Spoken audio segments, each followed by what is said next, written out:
So much is going on in our world today, and so many people are struggling when it comes to dealing with pressure.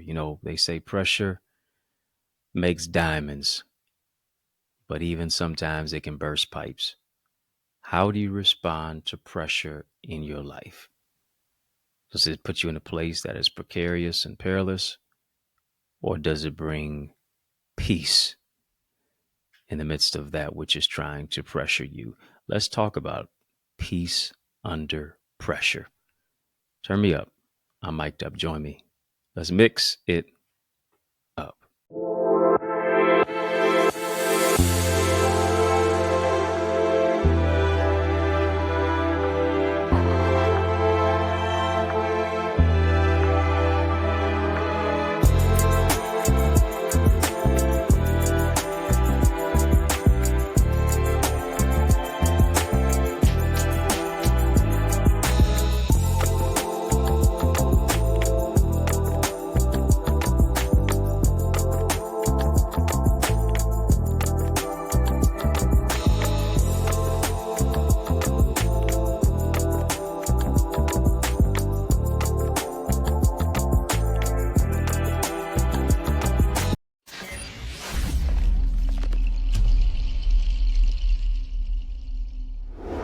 What's good people? How you doing? How you living? How's it going? What's happening? I hope you're doing well. Let's jump into talking about peace under pressure. When you fill a sponge with water and then you add pressure, water comes out. I'm wondering what pours out of you when life squeezes you? What happens when you feel the pressure and the angst and the anxiety and the turbulence, the trepidation? Do you have peace despite pressure? Do you have praise in the midst of your pain? What happens when life squeezes you?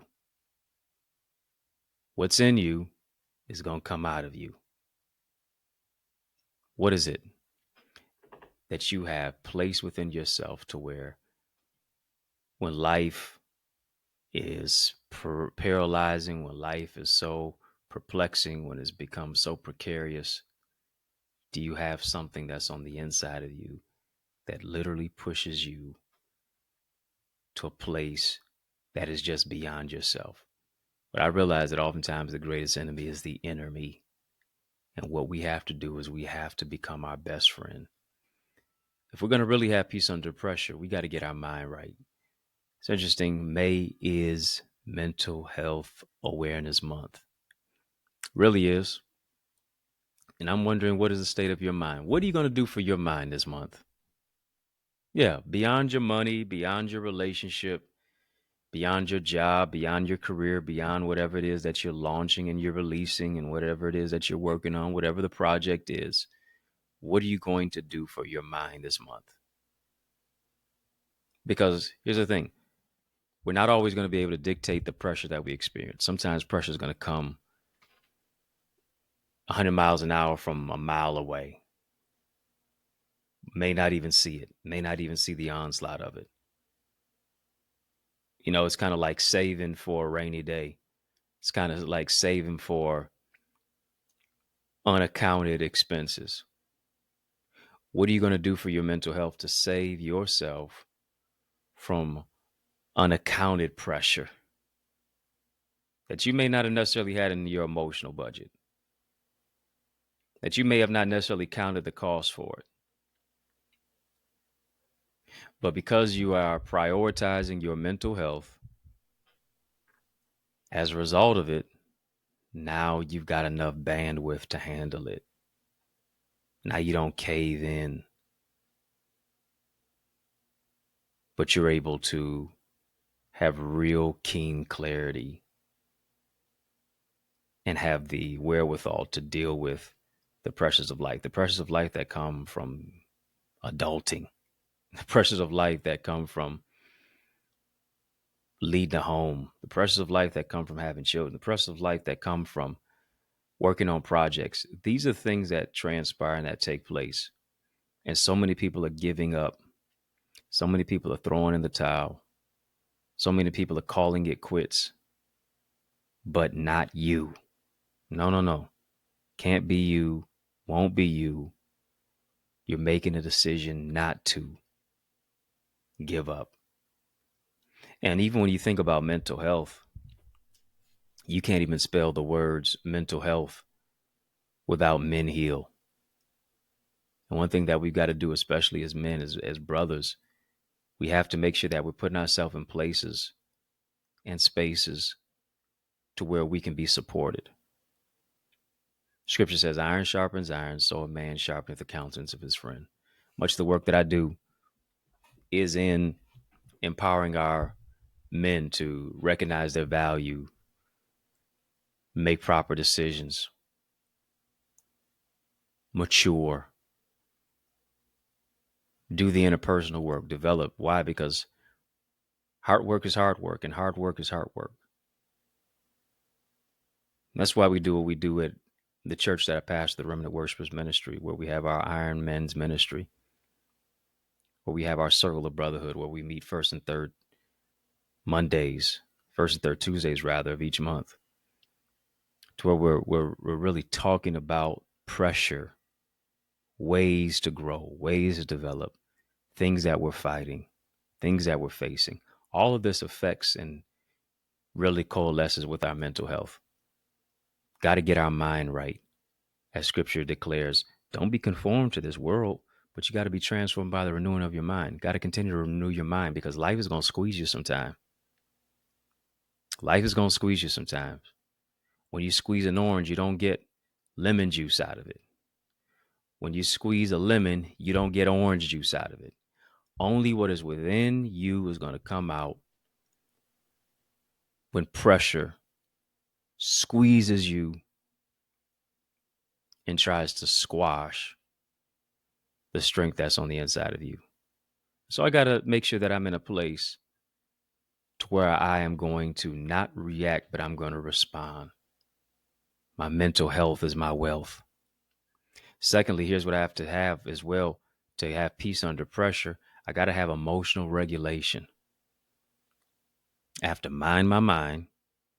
Got to focus on my mental health. May is Mental Health Awareness Month. What are you going to do for your mind this month? Come on. What are you going to do for your mind? Secondly, I got to move into a place of emotional regulation. I'm not reacting, I'm responding. I'm not a thermometer, I'm a thermostat. I don't reflect, I set. I don't reflect, I reset. You dictate the temperature. Growing up, we would play catch. Had a catcher's mitt, baseball.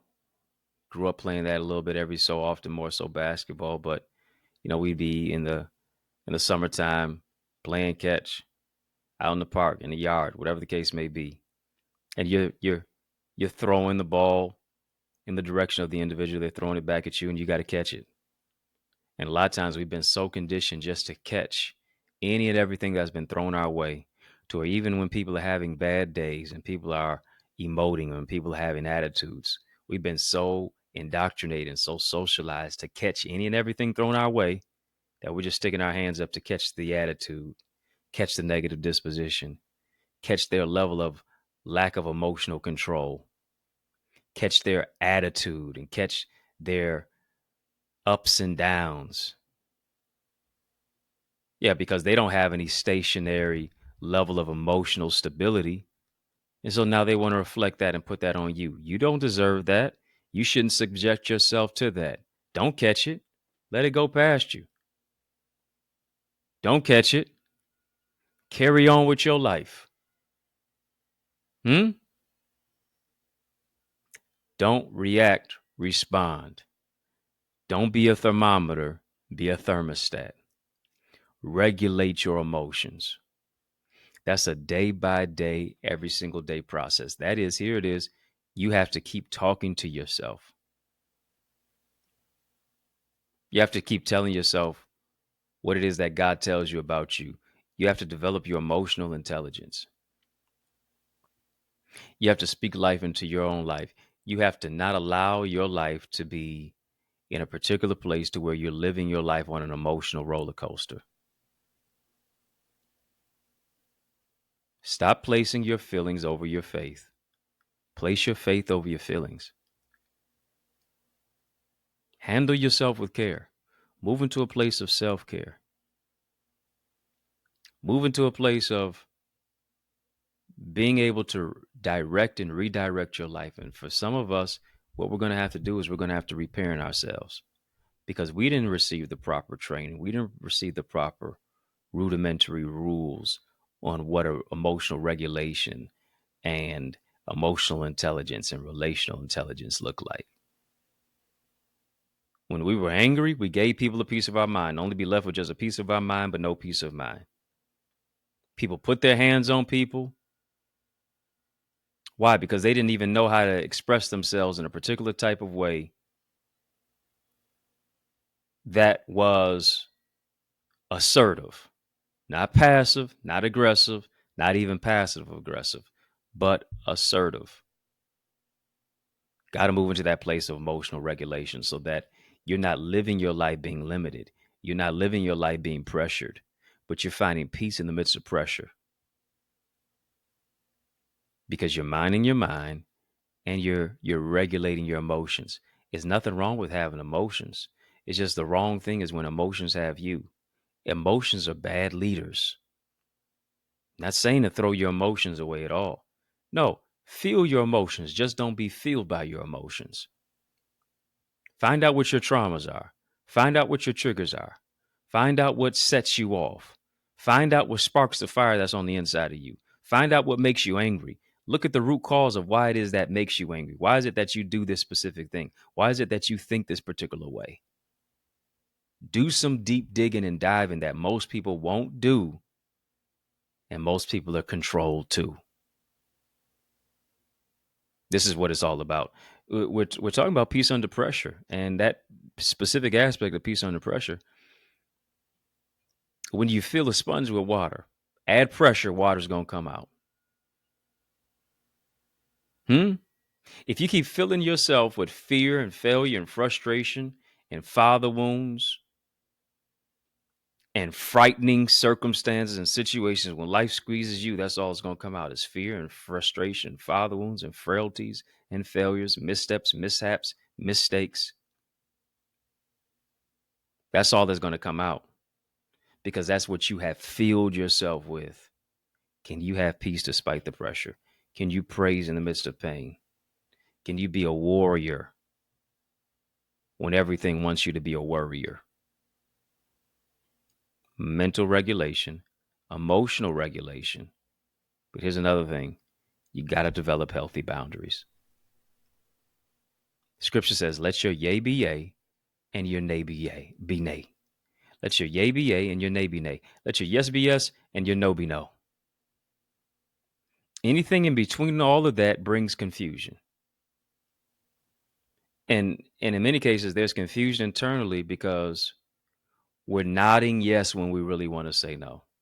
We're telling people yes when we don't even know how to say no, and we won't say no simply because the older we get, the harder it is for us to say no.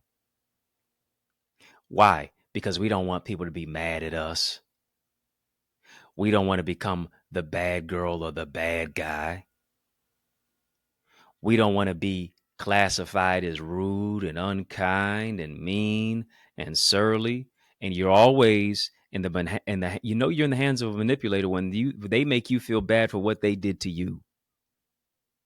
They're the ones who are unkind. They're the ones who are mean. They're the ones who are nasty. They're the ones who are surly. You're always going to feel bad being in the hands of a manipulator because they're going to always make you feel bad for what they did to you. Stand your ground. Why are you unclear in your boundaries? Hear me. If standing up for yourself burns bridges, don't hesitate to light matches. Why? Despite how other people feel about you, she's mean, he's mean, she's unkind, he's unkind. The best weight to lose is the weight of other people's opinions. That's what it boils down to you. That's what it boils down to. It's time for you to be the main character in your life story. Here's what I understand: as you get older, your taste buds change. They do. Your taste buds change. Certain foods, you don't feel that particular way about it anymore. They don't taste the same way anymore. Certain things, just like clothes you grow out of, certain foods you grow out of. And here's what I understand. Here's the concept of life as well. As you get older, as you grow older, as hopefully you mature more, your taste in people's personalities changes. Yeah, certain people are not as palatable to you as they used to be. Certain people are not as palatable to you as they used to be. You grew out of that. Your taste in people improved. Your taste in people will change the more that you appreciate yourself. It's what it is. You got to help, you got to create, and you got to develop, you got to help yourself by creating healthy boundaries.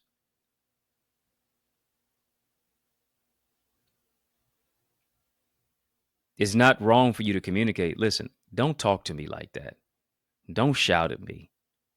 I don't like you to talk to me like that. I don't like you lifting up your voice at me when you talk to me like that.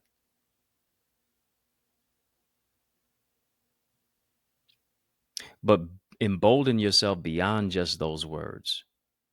Here's the boundary here. If you shout at me like this again, I'm leaving the room. If you shout at me like this again, I'm hanging up the phone. If you shout at me like this again, our communication ends. Don't be afraid to set boundaries, because boundaries, if anything, communicate that you care about yourself. Boundaries, if anything, communicates that you are tapped into your growth, your self-esteem, your self-control, your self-concept. You love you. So here's what it is. Because you love yourself, now you're protecting yourself. Listen, you got to ensure that your boundary is clear. I need you to hear me. You have to ensure that your boundary is clear, because if your boundary is not clear, it's not one. If it's not clear, it's not a boundary.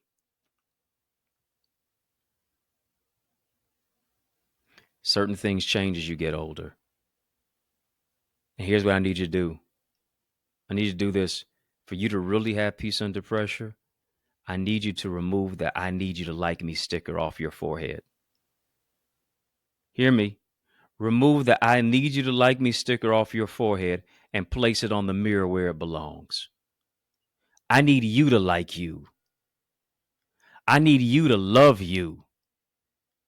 I need you to embrace you. I need you to find peace that passes all understanding. And here's what scripture says: I'll keep you in perfect peace if you keep your mind. There we go. Mental health awareness month. Stayed on me. Not on them, him. Keep your mind stayed on him. Grow through what you go through. Stand up for yourself. Protect your mental health. Foster it. Move into a place of self-care. All of us have a fragile do not drop label in our lives. Embrace the greatness that is on the inside of you and keep growing through what you're going through. Move into that place of emotional regulation. Regulate your mindset, how you feel about you, the strength that's internal too. And then, of course, build healthy boundaries. Establish healthy boundaries. Don't lose you trying to find yourself in a clique with other folks. But get in alignment, remain in alignment with your divine assignment. That's where the peace is at. Peace under pressure. When you have that peace under pressure, you don't have to stress about it. You progress through it. Yeah, it's all about how to progress through what stresses you. Listen, I got some resources out there that I know are going to speak life into your life. A bestseller book blueprint. I've got that. Really want to show you how to write your book. I've written almost 20 books throughout the course of my life just so far, and I'm sure I can give you some help as well. Bestseller book blueprint, accessidentity.org/author. And then, of course, you want to develop your speaking gift and your level of communication. There's an art of communication. Whatever you're building, you can build it better if you use better words. accessidentity.org/speaker. I know those resources are going to help you. I've got a number of books as well on Amazon. Check those out. Check me out on my website as well, EddieConnor.com, EddieConnor.com. Listen, I've got a number of different ways to empower you, especially via social media. On all social sites at EddieConnorJr, EddieConnorJr. And, this is what I like to do. I like to empower you, speak life into you, a little bit of long form content that I think is going to really bring some teaching, coaching, training, development into your life as well. Listen, it's yours truly, Dr. Eddie, your main man, 100 grand, your brother from another mother. Family has been fun, but brother, gotta run. So I want you to know it's been a privilege and a pleasure, treating a treasure, a joy. It really has been beyond measure. I want you, yes, I'm talking to you now. Remember to keep the faith and believe it's going to be bigger, better, brighter, peace, and a whole lot of love. Keep soaring higher. I realize the extent of your development is connected to the extent of your investment. What I mean, invest little, develop little. But we're investing much into you as you invest in yourself by developing your purpose, developing your goals and your dreams and your ideals and your ideas, shifting you from ideas to income. Where does this all happen at? I'm so glad you asked. It takes place in our Eagles Academy. All you have to do is go right now to theeaglesacademy.com, tap the Join Now button, fill out the form, be transformed. To shift your ideas into income, your contacts into contracts, really to grow your ideas, your impact, and your influence. You owe it to you to invest in you. And as a result of it, now you are able to be coached and mentored and be a part of our live trainings with yours truly.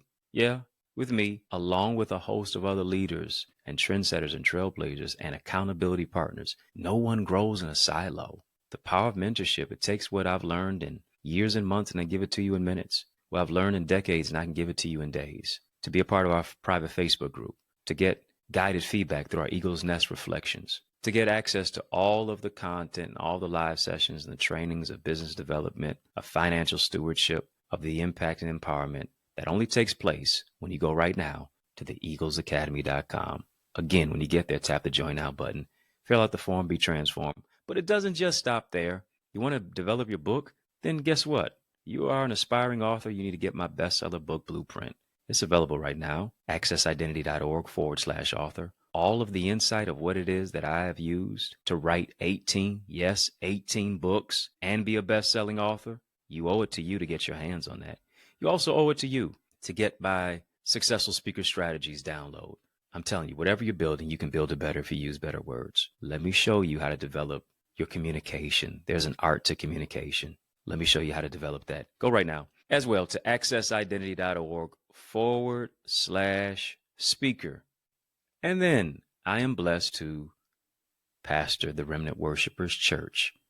I want you to be a part of the church that I am pastoring at right now.